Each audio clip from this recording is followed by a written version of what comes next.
You are about to hear a strange but true story. Legend has it, Harry Houdini, the master magician, once claimed that he could break out of any jail cell in the world. All he had to do was walk into that jail cell with his street clothes on. "I'll be out of there in 1 hour, no problem," he said.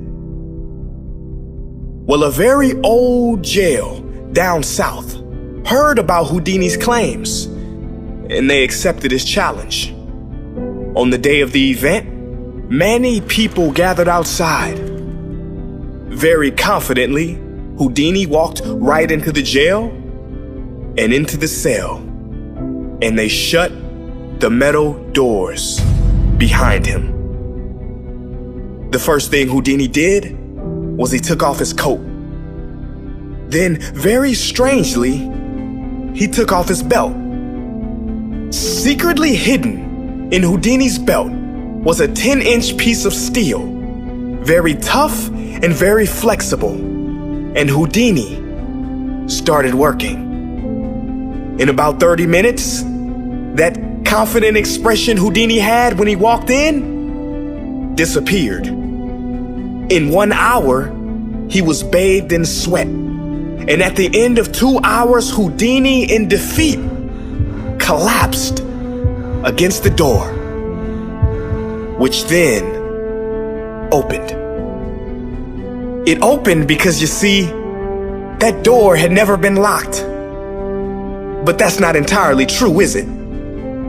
That door was locked.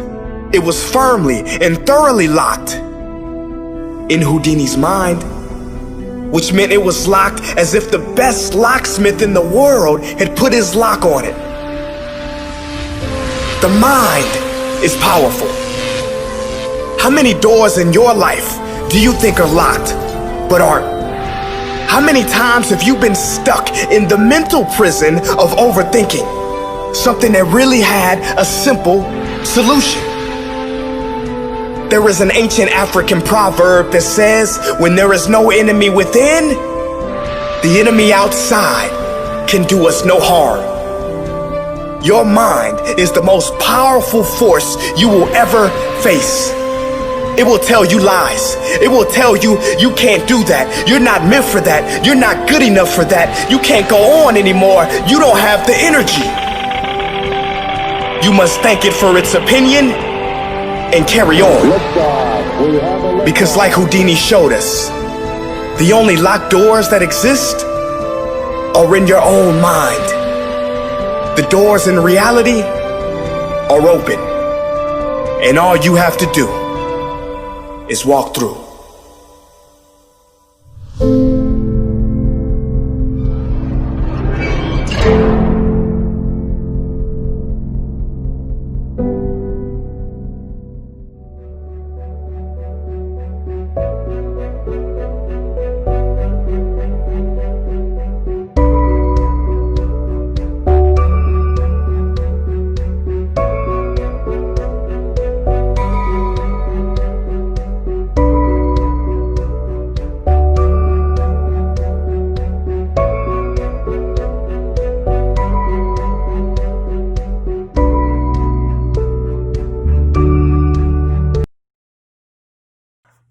Don't mind me, I'm playing with my new camera. Making videos all day. Well, kinda all day. Fuck, is it ever clear? So, is this just me, or do you guys know what I'm talking about?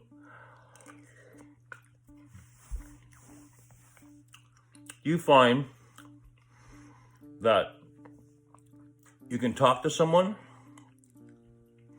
and have a conversation, right? And you get a good sense of who they are, okay? However, when they start texting you, you get a totally different feel. Like, I remember thinking to myself, like, who the fuck are you talking to? It's like the language they were communicating when they were speaking to you doesn't translate when they text. And then you talk to them on the phone, and then it's a entirely different thing again. Does this ever happen to you guys? So, first thing I did when I had this idea in my head was I was thinking, do I do that? Well, me on video is pretty much the same fucking guy that is in real life. Unless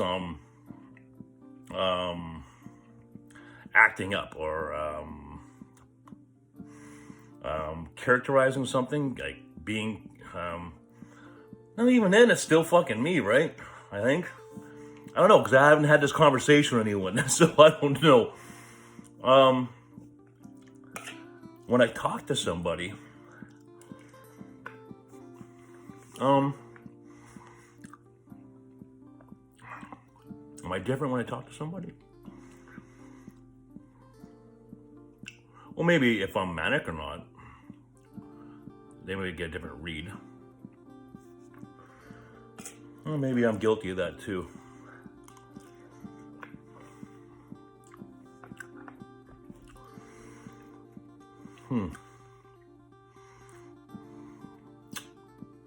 Or maybe that's just how I perceive things.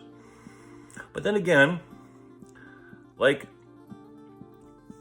I've talked to someone, right?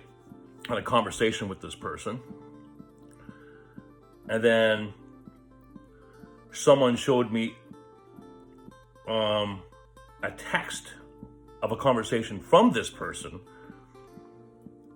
And it doesn't seem like the same person at all. That was fucking weird. However, I did recognize the writing style, if that makes sense. Like, I'm reading the text, I'm like, yeah, I recognize that kind of writing. Maybe I'm just tripping balls here, but I just finished working out, so obviously I'm like calm, so it's just a weird thing. Like, I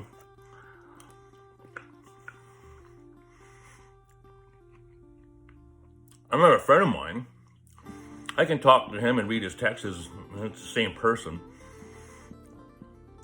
I know once, a long time ago, he sent me a text that I figured maybe his wife wrote because it didn't sound like him, but, you know, his brother assured me that, no, that was probably him that wrote it.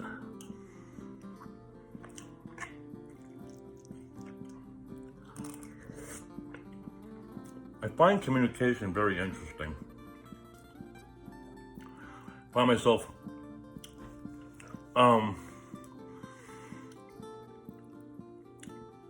recognizing communication more, how people communicate.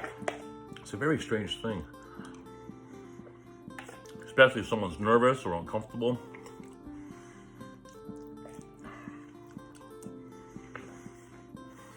I try to be conscious of that, dealing with people, especially people who I interact with every day, you know, on a regular basis. You know, like gym family or people at work. Try and be real conscious of that.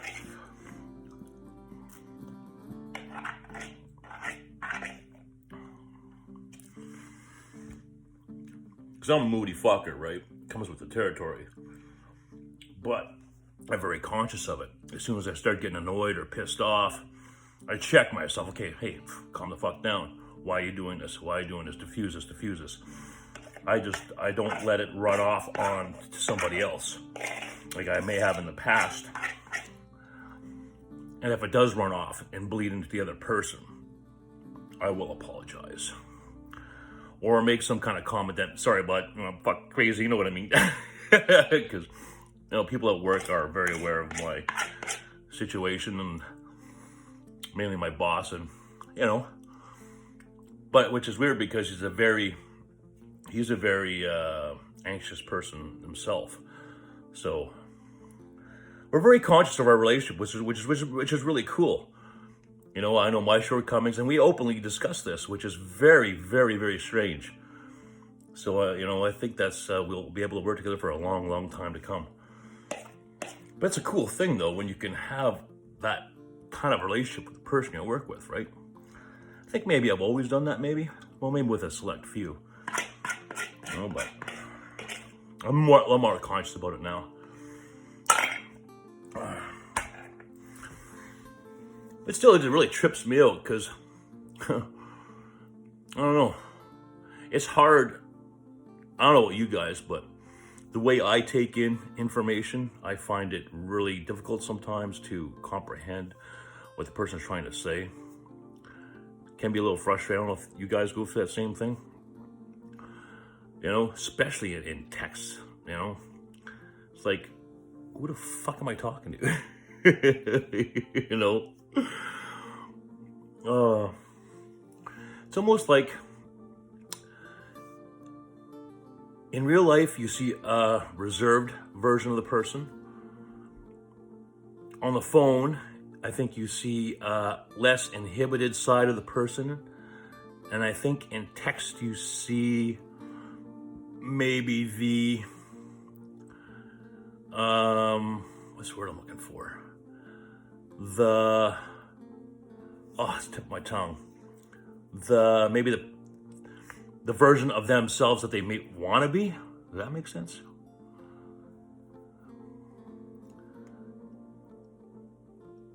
Right? Because they can be whoever they want to be, right? Through words. Yeah, that makes a lot of fucking sense. Maybe that's what it is. Now, am I saying people should communicate the way I'm telling them to? No. Not really. I just don't really honestly know I just find myself these days preferring, if you're not in front of me, I don't fucking want to talk to you. That's kind of where I am at in my life now. It's a strange thing. Strange thing indeed. I think maybe it'd be different if you really know the person, like maybe your wife or something. You know, maybe she's out of town and you guys are texting. Maybe that'd probably be a different thing. I think that'd probably be okay. Anyways, I need a nap because that's what I do after I eat. After I train, after I eat, I take a nap. And then I'm gonna get up. Have some of those. I'm gonna watch a movie called Ford and Ferrari. I'm a Matt Damon fan, Christian Bale fan. So, yeah. Be safe, everybody. Till I see you again. Take care of yourselves, take care of each other. God bless you all. God damn, that picture's clear. Take care, guys.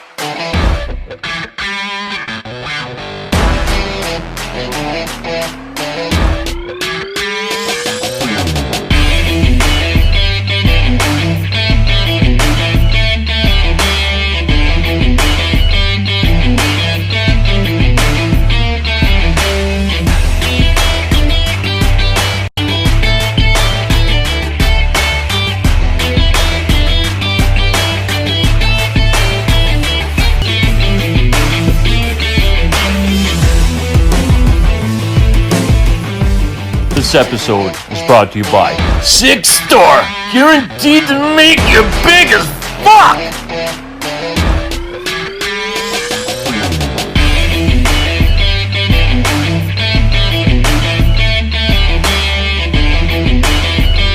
And special thanks to Working Hands. It's the shit!